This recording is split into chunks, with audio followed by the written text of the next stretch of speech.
Welcome to Beyond Sunday. I'm Brandon Walters. This is Reverend James King. And James, we're back. We've got more to talk about.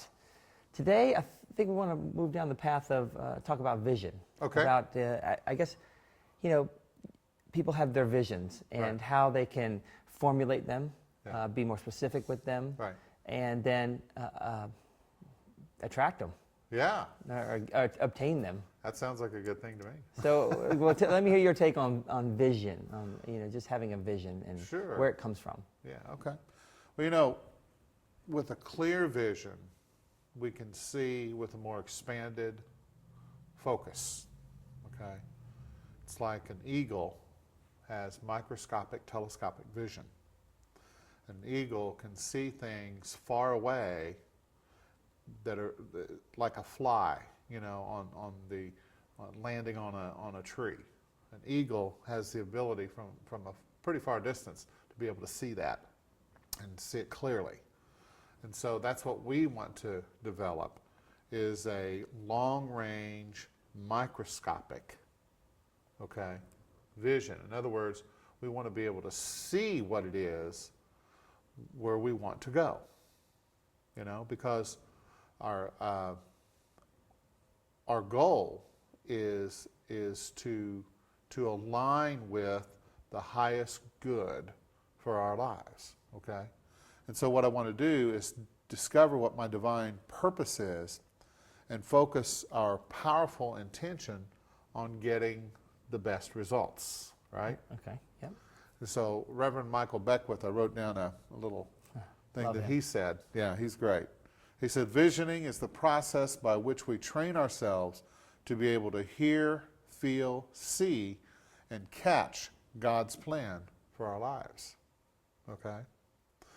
And so that's what we want to do. We want to have a clear, focused vision that we believe in, We don't want to have a vision that, I just don't see how that could work, We have to be able to at least buy into it a little bit.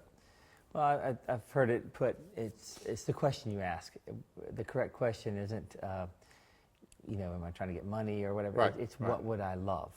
Yeah. And I think when you get that vision, then everything starts lining up in here. You're like, it feels good, is what I should say. Absolutely. But here's the question I have, because we talk about being very specific is what I'm hearing you say. Yeah. Laser focus, really specific. But then on the other hand, you don't want to dictate how your good comes to you. Right. So that seems like a contradiction.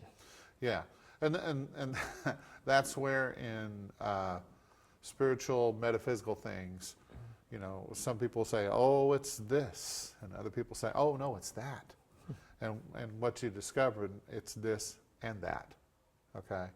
So it's having a laser focus.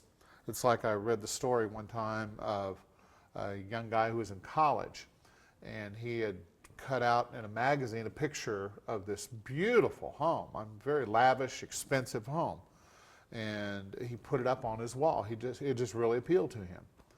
And then so years later, this gentleman's name was Liberace. Years later, he was moving in to a house, and he was standing in the front of it, and it hadn't really hit him. And he looked up and he realized that this was the same house, exactly the same house that he had envisioned when he was in college. So, the question is, well, was that already in store for him? Was that already in his future? Or did he attract it to himself? Well, I say it's this and that. Oh. See? It was in his future, but had he focused on something else. Right. He could have missed it. Yeah.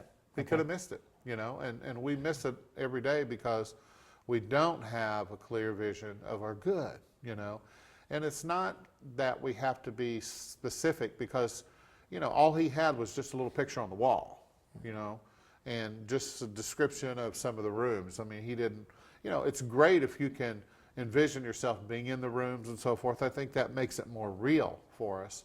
But you don't have to. It just depends on whatever it is that works for you.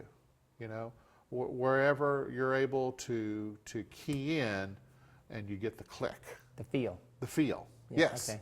And you know that you got it. It's like, And you may lose it, 10 minutes later. But for 10 minutes, Yeah. you had it, Yeah. you saw it, and it was part of what you wanted. And maybe the next time you get 11 minutes. Yeah, And right. And sometimes, though, it may only take 10 minutes in order, maybe 10 or 15 minutes. I've heard several teachers who are very profound teachers say that if you can just hold it for 15 minutes, it's done. It doesn't take forever, Yeah.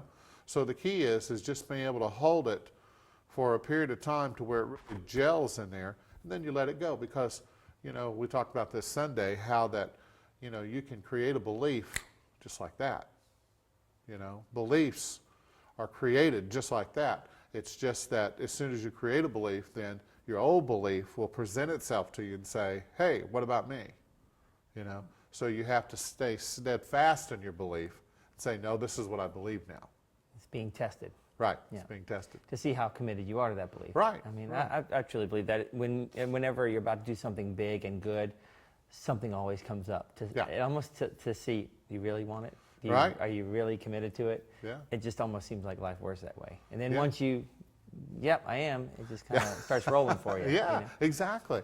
And I think, it's like each day, if you spend 10 or 15 minutes, getting the feel of your vision, what it is that you want, what you really desire, and you focus on it, and then you just let it go. You say, okay, I turn it over to the higher mind, to the higher intelligence to bring it to pass. It's done. I'm not going to worry about it. Yeah. And then I go ahead and live my life. Now, if a thought arises, okay, well, it doesn't matter. I've turned it over to the higher mind. I'm not going to worry about it. And so that's the key. Yeah. You see what I'm saying? But it's just the few moments or minutes that you spend making the connection. That's the important part. Because it could be something better Yeah. than what you originally focused on. Right, exactly. Yeah, it absolutely could. This or something better is always the best way to pray. Because, you might be praying for this when that is what you really want. You just couldn't see it. You just couldn't see it. From that point, yeah. Absolutely. So that's where you plug in, and you have a vision, but you know that it's constantly expanding and growing, and it's flexible, it's changing, because as you change, your vision changes. Right. You grow into your vision. Well, that brings me to the next point I want to talk about, which is mission. Okay. Or another way to put it, I've heard it, is true place identity. Right. How do you know what your mission is? And is that something that, as a person, businesses do it all the time. I'm sure the church has a mission. Sure. And do we want to convert that to something that, like we do also? We set our mission, set our vision, that kind of stuff? Absolutely. The church's mission statement is that Unity Church of Greenville is a haven of peace where people are loved and empowered through positive, practical Christianity. Okay? And so what we mean by that is that we are a haven of peace. Okay? That's the first part of it. We got this property with a retreat-like atmosphere. The grounds reflect a peacefulness, a serenity. That's really important, because to me, that is inviting. It's relaxing, because so many people are so stressed out in the world. They need a haven. They need a retreat. They need somewhere to go and to gas up, fuel up, get inspired, so they can go out and live their life, a place to get away. And not all churches are like that. Sometimes I've been to churches where I walk out feeling worse than when I went in. Right. And although I do feel that here, I feel recharged. Right. So right. yeah, that makes sense. And there's a sign in the front, enter in peace. So Yeah. staying with your mission, staying with your mission. Yeah. Exactly. Gotcha. And so it's very important that you have a mission statement. You can apply this to your home. What kind of home? How do you want your home to be? Do you have a mission statement for your home? What kind of place is it? Is it a place where I can go and a haven of peace for me? Clean place. A clean place. There you go. That's Clean tough with and kids. spotless. I think the word is you're looking for is impossible. Yeah, there you go. But then the second part of that is where people are loved. Okay, so it's a people-focused ministry rather than a things-focused ministry. Okay. Okay? So what's best for the people. The buildings, the chairs, everything is done that is people focused, okay? Right. So that people can see each other, they can bond together, they can grow together, they can learn together. And so that's what we want. We want buildings that are people focused rather than just ornamental. There's a lot of beautiful, fantastic buildings out there, Oh, yeah. And you go in them and whoa, wow, I don't want to, this doesn't feel like home though, because it's a little formal. Distant. It's a little formal. A little formal. It's not a place where you can be yourself, which is what we, feel that is important, is for people to be themselves. Some people like that. I mean, the formality and the ritual Right. and all that stuff, that Sure. they thrive off of that for their spiritual practice. And that's great. And I think that people that like that should go ahead and experience all of that they want. Yeah. Right? Absolutely. And then the next thing is that are loved and empowered. And so to me, that's loving and empowering people is accepting people as they are, okay, allowing people to be who they are, their individual expression, to figure out what their purpose, their gifts, and to fit into a holistic expression. Because what we want to do, we want to empower individuals, and if everybody that is willing is following their purpose and their passion and their joy, then collectively, wow, we can create some really powerful things. Mm-hmm. We can do literally anything we want to do, Mm-hmm. And I would say, as far as the accepting, I don't know that I've ever been in a more diverse place. Right. I mean, there is all walks here, and everybody truly is accepted here, and that's one of the things I'm most proud of when I walk in. Absolutely. It really is absolutely. Because, individually, we're all responsible for our own beliefs and our own lives. And empowering people is just about that, it's your life. Yeah.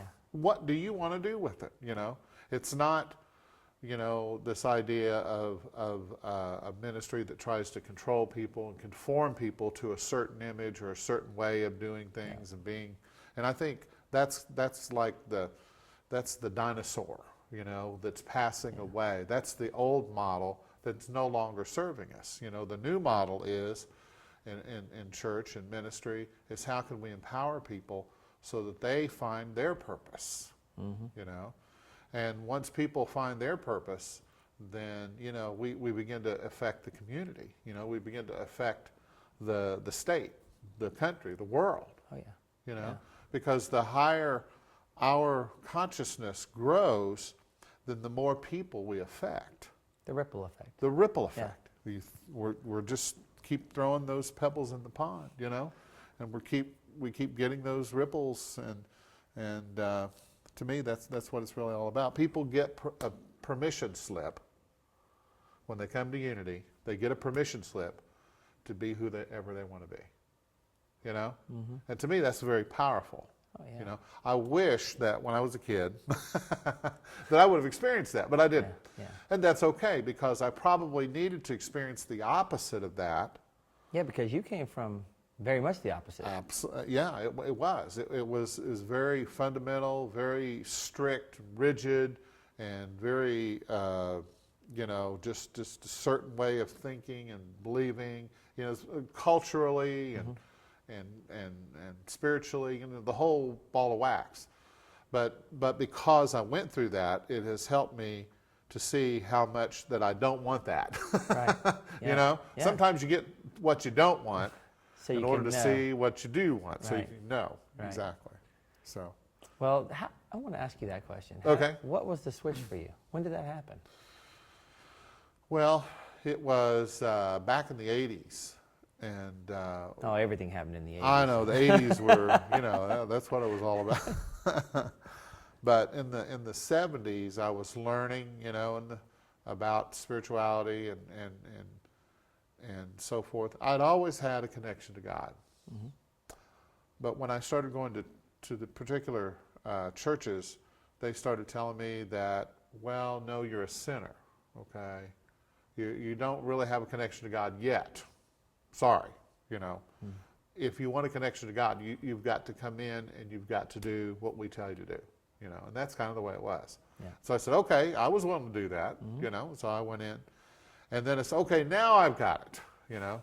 And the thing of it is, I'd keep losing it, you know, because I'd go out and the teacher or the minister would say, don't cheat, don't lie, don't, you know, complain, don't, whatever it was, don't sin, you know. And I'd go out and, you know, I'd get in fights and things would happen, you know, and I'd go back to church and say, you know, I'm a sinner again, you know, what's going on?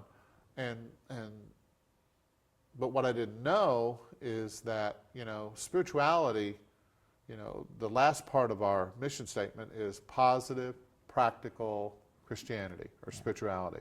And so the way Unity does it is Christianity dovetails into the truth of oneness of all religions, of all beliefs, okay?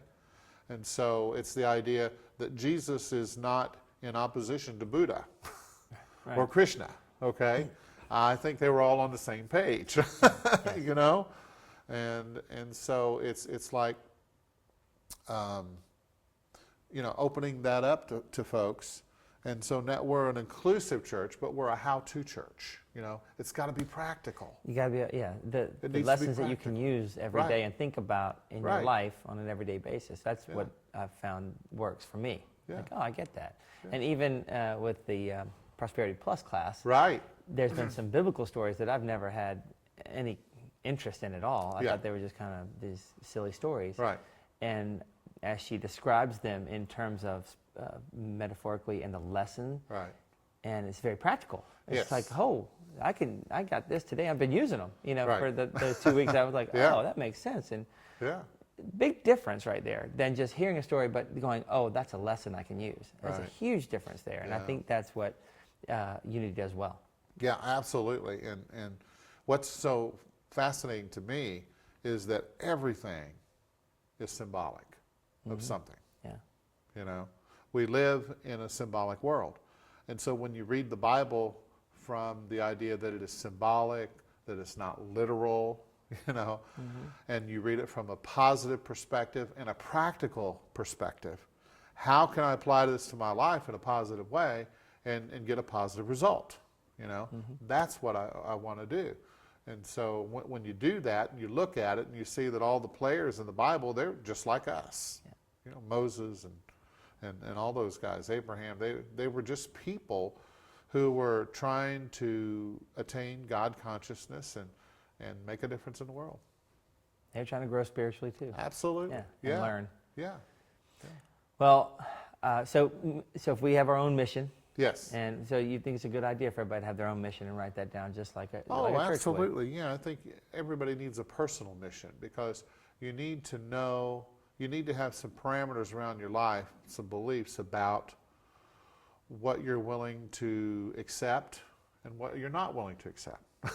You know, what you would like to have and what you don't want. So you know when you come off the path. You realize when you're going the wrong direction that way. Right, yeah, because, you know, I mean, if you're going to go to, you know, California, are you going to go by way of New York and, you know what I mean? In Texas, I mean, you know, there's a more direct route. And so that's what I want to learn how to do more and more is because I've taken the path, you know, where I've done all, and that's okay, you know, nothing wrong with that. But I want to learn how to do the more direct path, you know, get from here to there more quickly. Well, it's also, I think, if you have a mission, when decisions pop up, you can gauge them against your mission and tend to make a better decision, or even though it might feel at the time feels good this way, but does that line up with my mission? No, that's probably not the right choice for me. So I think that's at least helps you hone that stuff in. Absolutely. The decisions in. And I think that whatever mission that you have needs to be an inspired mission. You know, it needs to come through inspiration. You don't want to just intellectually say, okay, I think this is what I want here. This is because that's not in touch with your passion. And you don't get in touch with the divine until you get in touch with your passion. Well, it's that the question, what would I love?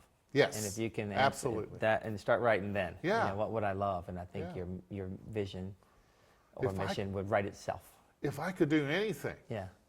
you know, anything, if there was anything I could do with no limitations, what would that be, you know? And then you just write that down. You spend 10 or 15 minutes on it every day, focusing on it, and then you turn it over to the higher mind and say, I'm not worrying about it. I'm not thinking about it. I'm not worrying about whether it comes or not. It's not my responsibility now. It's not mine to do. My job is only to stay in alignment, you know? I think Jack Canfield had that exact story. That's what he did to take his income like up 10 times in 1 year.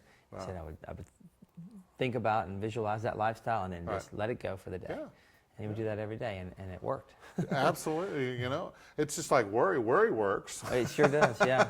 Worry brings to you things, you know. It's a good thing I was worrying about it, because look, it's here now. Yeah.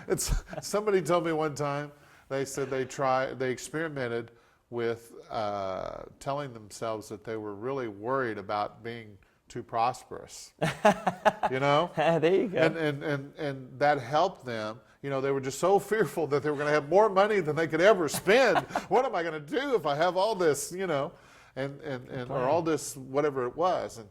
And so that helped them to kind of playfully turn it around. Yeah, to see how much that can affect you. Right. Worrying either way. Yeah. That's great. Well, I appreciate your time today talking about vision and mission. It's always fun to talk about vision. Yes, it is. It's exciting. Yeah. I think there's some good advice there, and we look forward to talking more next week. All right. Hopefully you guys can join us, but get your vision down, get your mission down. Let's go and start working on it. See you next week. Thanks, man. Thank you, Brandon.